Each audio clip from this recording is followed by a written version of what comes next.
Nephew cuts contact with his sister. Out of blue but won't tell me why, and now he visits me, so I give. The knock on my door at 2 a.m. wasn't just a sound, it was a fist pounding my heart awake. I opened it to find my nephew, Ethan, soaked from the rain. His eyes hollow like he'd seen a ghost. He hadn't spoken to his sister, Lila, in over a year, and now he was here, at my rundown apartment, looking like he'd run from something he couldn't name. Ethan slumped onto my couch, the springs creaking under his weight. His backpack hit the floor with a thud, spilling a crumpled photo of him and Lila, laughing in better days. I remembered those days, summers at my cabin, Lila braiding wildflowers into her hair, Ethan chasing fireflies with a jar.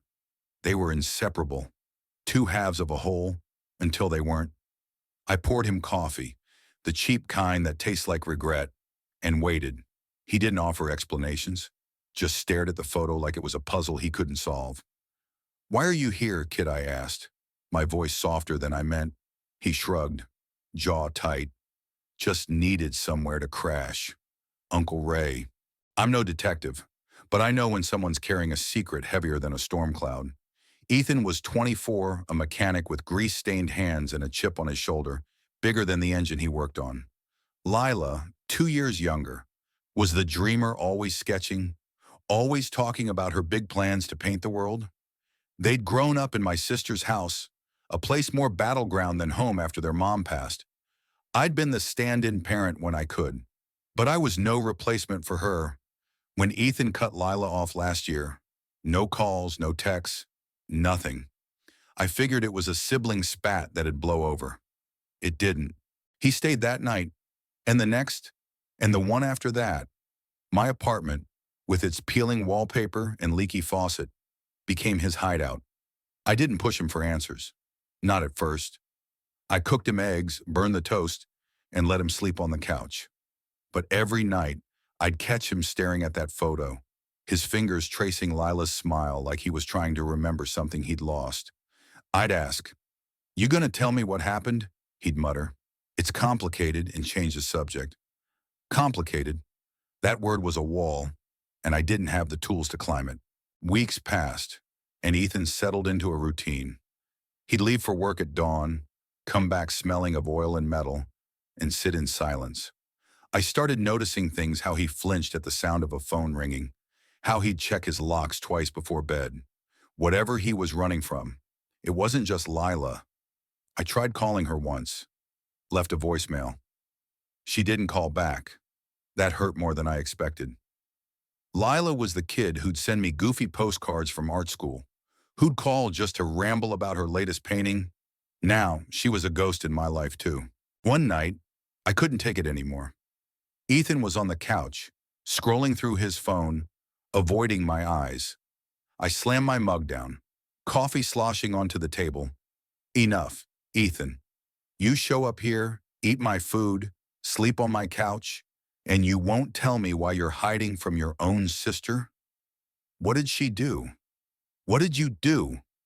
My voice cracked, betraying the anger I'd tried to bury. He froze, his phone slipping from his hand. For a moment, I thought he'd bolt. Instead, he looked at me, really looked at me, and his face crumpled like a kid caught stealing. "It's my fault," he said, so quiet I barely heard him. "I ruined everything." He picked up the photo, his thumb smudging Lila's face. She trusted me, and I broke it. I waited, heart pounding, as he spilled the story in fragments. They'd been close, closer than most siblings, sharing secrets and dreams. But last year, Ethan got mixed up with some bad people guys from the shop who ran side hustles that weren't exactly legal. He didn't give details, and I didn't ask. Lila found out, tried to pull him out. She begged him to stop, to think about their future. He didn't listen. One night, it went south, a deal gone wrong, a fight, a threat. Lila got caught in the crossfire, not physically, but enough to scare her. Ethan blamed himself, said he couldn't face her after that.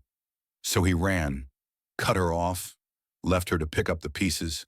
I sat there, stunned. Ethan wasn't a bad kid, but he'd made a bad choice, and it had cost him his sister. Why didn't you tell her you're sorry, I asked. He laughed, a bitter sound. You think she'd forgive me? I put her in danger. Ray, I don't deserve her. His voice broke, and I saw the boy who used to cry when he scraped his knee, not the man he'd become. I didn't have answers, but I had time, so I gave it to him. I gave him a place to stay, food to eat, and silence when he needed it. I gave him space to figure out what came next.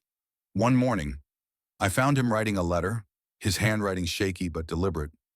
For Lila, he said when I raised an eyebrow.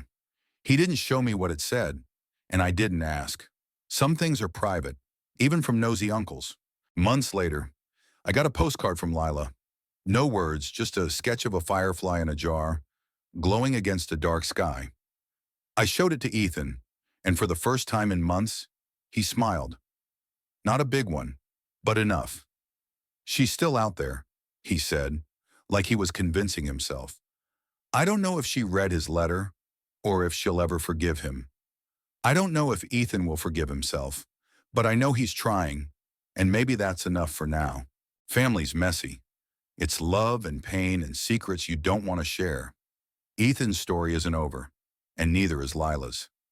I gave what I could: a couch, a burned breakfast, a chance to start over. Maybe that's what family does, holds the pieces together, even when they're sharp enough to cut. What do you think? Can Ethan and Lila find their way back to each other? Or are some mistakes too big to fix? Share your thoughts. And